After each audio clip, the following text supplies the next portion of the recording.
राधे राधे दोस्तों, भक्ति कमाल चैनल में आप सबका स्वागत है। हिंदू धर्म में वर्ष भर में आने वाली 24 एकादशियों का अत्यंत आध्यात्मिक और धार्मिक महत्व बताया गया है। इन सभी में उत्पन्न एकादशी को भी सभी एकादशियों की जननी कहा जाता है। यह मार्गशीर्ष माह के कृष्ण पक्ष में आती है, जब चंद्रमा घटता हुआ होता है। यही वह तिथि है जब भगवान विष्णु की शक्ति एकादशी देवी का प्रथम अवतरण हुआ था। कहा गया है कि यह तिथि केवल उपवास का दिन नहीं, बल्कि यह धर्म की पुण्य स्थापना का प्रतीक दिन है।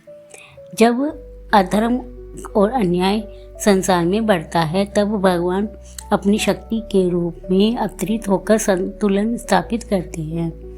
उत्पन्न एकादशी इतनी दिव्य घटना की स्मृति में मनाई जाती है।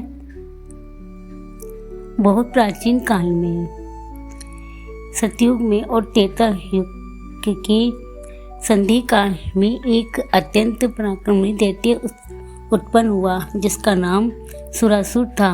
वह दैत्य का जन्म दैत्यराज नंदी के घर हुआ और उसने युवावस्था में ही अनेक तपस्याएं करके भगवान ब्रह्मा को प्रसन्न कर किया। ब्रह्मा जी उसके कठोर तप से प्रसन्न हुए और वरदान मांगने को कहा। सुरासुर ने कहा, हे प्रभु, मुझे ऐसा वर दीजिए कि देवता, असुर, राक्षस, मनुष्य, गंधर्व या कोई भी योद्धा मुझे मार न सके। ब्रह्मा जी ने कहा, तथास्तु, किंतु तुम्हारा अंत किसी स्त्री के हाथ से होगा। दैत्य ने सोचा कि कोई स्त्री कभी योद्धा नहीं बन सकती, इसलिए यह निश्चित हो गया। वरदान पाकर सुरासुर का अभिमान बढ़ गया। उसने तीनों लोक में आतंक मचा दिया। वह अपने सेनापतियों के साथ देवताओं के लोकों पर चढ़ाई करने लगा। उसने इंद्रलोक पर अधिकार कर लिया, यज्ञों के बंद करवाया दिया, ऋषि मुनि को यातनाएं देने लगा और वेदों की रक्षा करने वाला ब्राह्मणों को सताने लगा। धर्म, सत्य और करुणा का स्थान अब अधर्म, हिंसा और बहन ने ले लिया। देवता भी भयभीत होकर इधर उधर छिपने लगे। जब अत्याचार की सीमा पार हो गई, तब सभी देवता इंद्र के नेतृत्व में ब्रह्मा जी के पास गए। उन्होंने विनती की, हे सृष्टिकर्ता, सुर नामक दैत्य ने तीनों लोकों पर अपना अधिकार कर लिया है। हमारे यज्ञ रुक गए हैं, अधर्म का नाश हो रहा है। अब आप ही हमारी रक्षा का मार्ग बताइए। ब्रह्मा जी ने शांत स्वर में कहा, हे देवगण, यह कार्य मेरे सामर्थ्य से बाहर है। इसका अंत केवल श्री हरि विष्णु जी के कर सकते हैं। तुम सब शीघ्र उन क्षीर सागर में जाकर उनकी शरण लो। देवता तुरंत क्षीर सागर पहुंचे। वहां भगवान विष्णु शेषनाग की शैया पर योग निद्रा में लीन थे।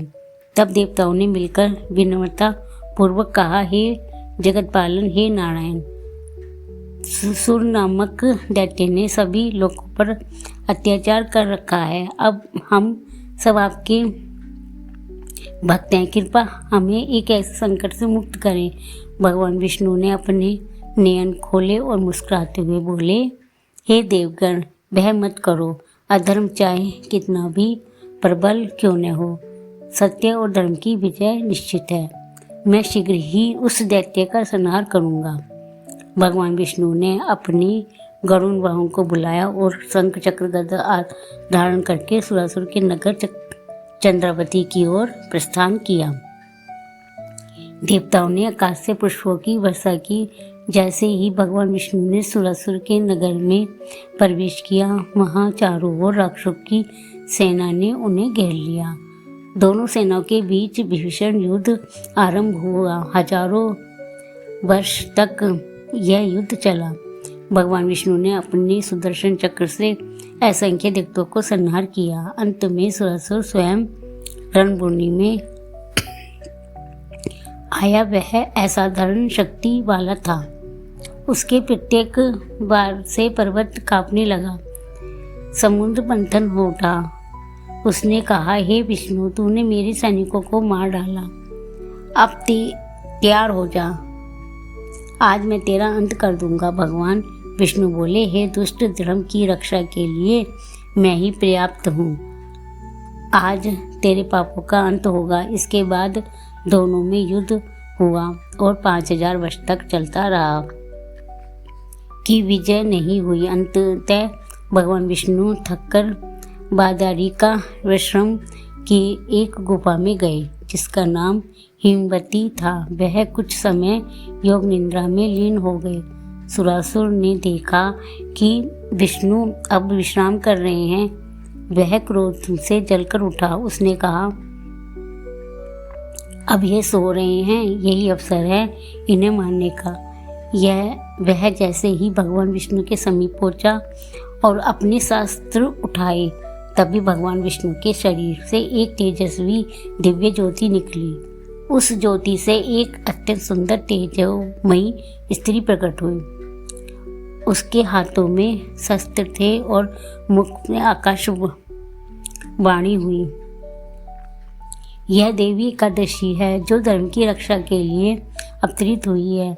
सुरासुर ने हंसते हुए कहा, स्त्री होकर तू मेरा सामना करेगी, यह तो मेरे लिए लज्जा की बात होगी। देवी ने शांत स्वर में कहा, अधर्म चाहे कि जितना भी बड़ा हो, जब धर्म की रक्षा करनी होती है तब ईश्वर की शक्ति किसी भी रूप में आ सकती है। यह कहकर देवी ने अपना शस्त्र उठाया और पल भर में दैत्य का सिर धड़ से अलग कर दिया। सुरासुर वहीं भस्म हो गया। भगवान विष्णु ने नेत्र खोले और उस देवी को देखा। वह बोले, हे देवी, तुमने सुरासुर का वध कर दी, देवताओं को उद्धार किया है। आज से तुम मेरी पुत्री समान हो। देवी ने नम्रता से कहा, हे प्रभु, यदि आप मुझ पर प्रसन्न हैं तो मुझे ऐसा वर दीजिए कि जो भी मनुष्य इस तिथि पर व्रत करेगा उसके सभी पाप नष्ट हों, वह आपके धाम को प्राप्त करे। भगवान विष्णु ने कहा, हे देवी, आज के दिन तुम्हारा जन्म हुआ है, इसलिए यह तिथि उत्पन्न एकादशी कहलाएगी। जो मनुष्य इस दिन उपवास रखेगा वह ब्रह्मात्य, गोहत्य या अन्य किसी भी पाप से मुक्त होकर मोक्ष को प्राप्त करेगा। जब सुरासुर का वध हुआ तो तीनों लोकों में आनंद छा गया। देवता, ऋषि और सिद्धजन प्रसन्न होकर स्वर्ग में लौट आए। उन्होंने पुरुष वर्षा करते हुए भगवान विष्णु और देवी एकादशी की आराधना की। उस दिन से यह तिथि पापों का नाश करने वाली मनाई गई है। इस व्रत का पालन करने से मनुष्य के जीवन में सात्विकता बढ़ती है, क्रोध, लोभ और अहंकार का नाश होता है। एक दिन पूर्व दशमी तिथि की रात्रि में सात्विक भोजन करें और ब्रह्मचारी का पालन करें। एकादशी की सुबह जल्दी उठकर स्नान करें और नमो भगवते वासुदेवाय का मंत्र का जाप करें। तुलसी पत्र, दीपक और धूप से भगवान विष्णु की पूजा करें। फलाहार या केवल जल ग्रहण करके व्रत करें। रात्रि में विष्णु सहस्त्रनाम या गोपाल सहस्त्रनाम का पाठ करें। द्वादशी को प्रातः दान दक्षिणा देकर ब्राह्मण भोजन करवाकर व्रत का पारण करें। उत्पन्न एकादशी की कथा में हमें ये सिखाती है कि जब भी अधर्म चरम पर पहुंचता है तब ईश्वर किसी न किसी रूप में धर्म की रक्षा अवश्य करते हैं। देवी एकादशी का प्राकट्य इस बात का प्रतीक है कि स्त्री शक्ति ही सृष्टि का रक्षा करने वाली है।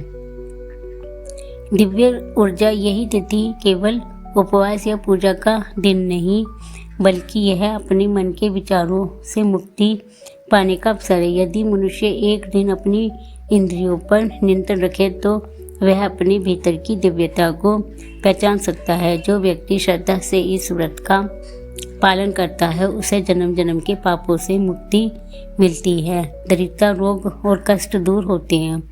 घर में सुख, शांति, समृद्धि आती है और अंत में उस आत्मा को विष्णु धाम को प्राप्ति होती है। उत्पन्न एकादशी केवल एक तिथि नहीं बल्कि यह धर्म, भक्ति और स्त्री की शक्ति का प्रतीक है। जिस प्रकार एक साधारण स्त्री रूप में देवी ने असुर का अंत किया, उसी प्रकार हर मानव के भीतर भी एक एकादशी देवी का तेज छिपा है, जो जब प्रकट होती है, जब वह अन्याय और अधर्म के विरुद्ध खड़े होता है। इस दिन व्रत रखना केवल शरीर का उपवास नहीं, बल्कि आत्मा की शुद्धि है। भक्ति और तब आस्था के दीपक से यदि मन का प्रकाशित किया जाए, तो भगवान स्वयं इस भक्त का जीवन में उतर आते हैं। दोस्तों, आज की कथा आपको कैसी लगी हो, कमेंट बॉक्स में जय श्री हरि लिखें और वीडियो को लाइक और शेयर करें और चैनल को सब्सक्राइब करें। राधे राधे।